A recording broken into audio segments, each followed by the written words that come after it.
I want to cheat on my wife now that I found her picture album. My wife Isabel and I met through a MR when we were first years of college. The police had blocked off her room because a girl we both knew had been found 42 times in her bed. The jerk has her eyes, mouth, and nose. Strangest of all, no one in that busy dorm heard her scream. I was with her. When the cops said they were looking for the jerk but had found no leads, he did it again in a different town.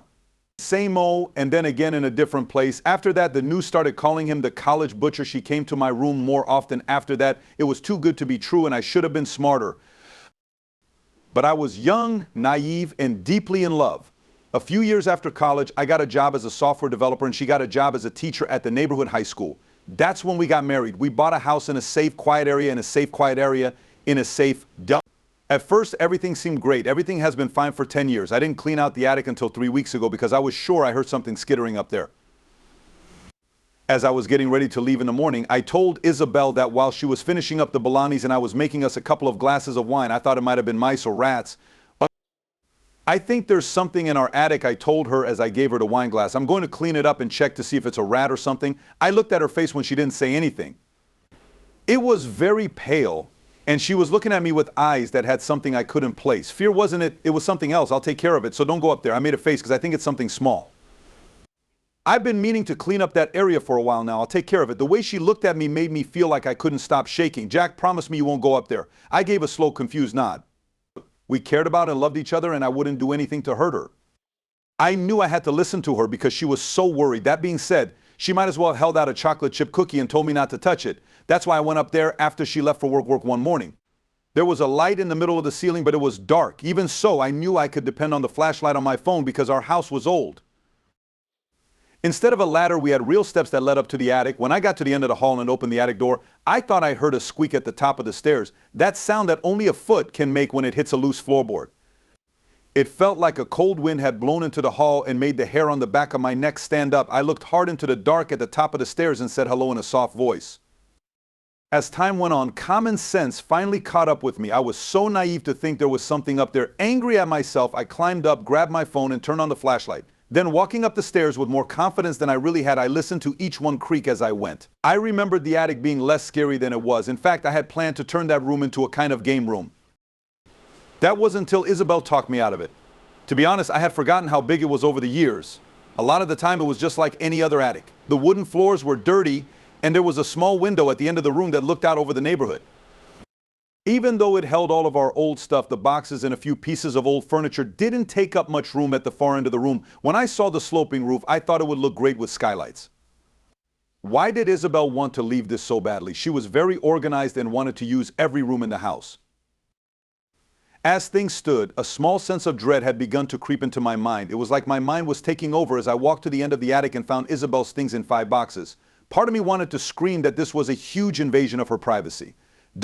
But I didn't care anymore. The thing that was making my wife act so strangely about that room made me want to check it out. There was dust on the floor, so I sat cross-legged and opened the first box. Inside the first box were some old clothes that were important to her. When I got to the third box, I wasn't sure what to do.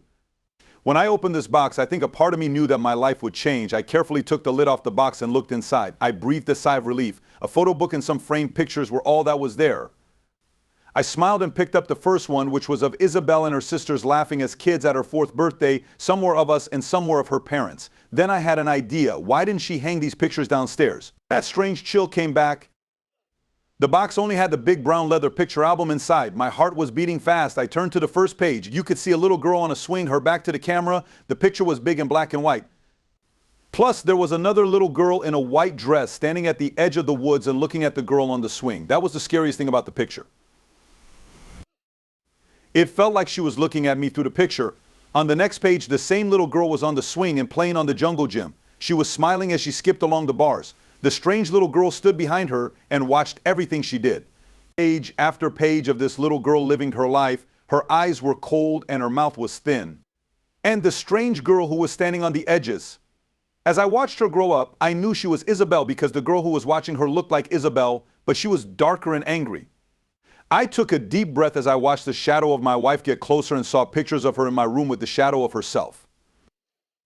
I felt sick as I watched her. My vision was foggy. It was time to leave the attic, so I snapped the book shut and slid it under my arm. I ran down the stairs 2 steps at a time. I leaned my head against the door as I shut it. It was a slow, shaking breath. What the fuck was going on that night? I sat at the kitchen table with my best whiskey in my hand while I waited for my wife to come home. She came in through the kitchen door.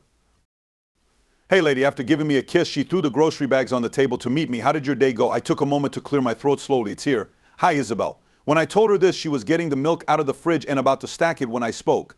She made a face and set the milk down on the table. How do you mean? The record was on my lap, so I quietly picked it up and put it on the table.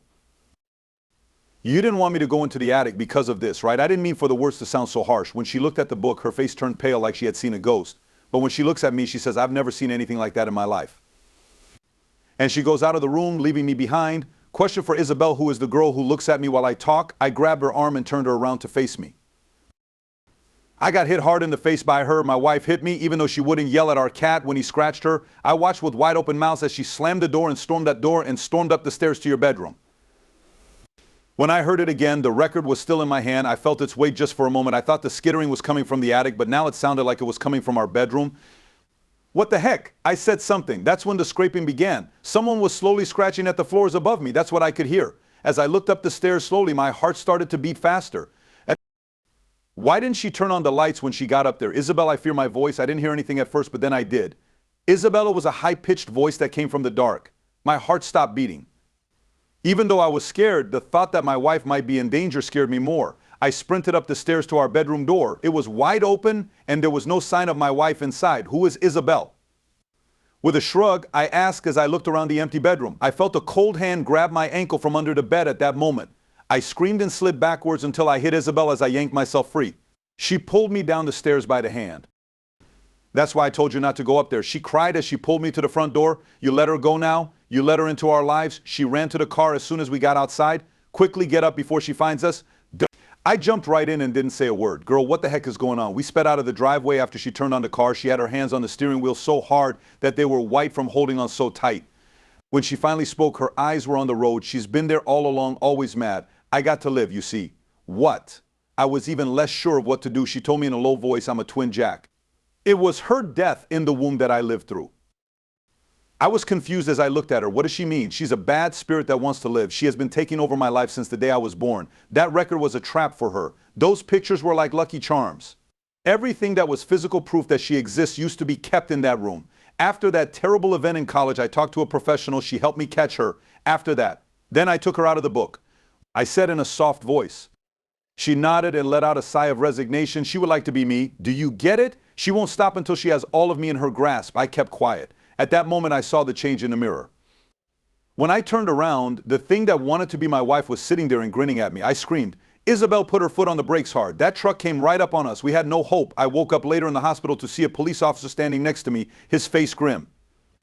It was clear that I tried to get up, but my whole body hurt, and I stayed on the bed, breathing hard. I whispered to Isabel. My whole body hurt. Mr. Taylor, where was my wife? The officer said, I'm sorry to tell you this, but the accident killed your wife. It was like getting hit in the face with news. No, I choked myself back. I saw. Oh, no, sir, I'm sorry for your loss. Please answer a few questions for us. The police officer took out a file and gave me a close look. I agreed, even though tears were running down my face. We'd like to know why your DNA has been found in so many murder deaths. Do you know about the story of the college butcher?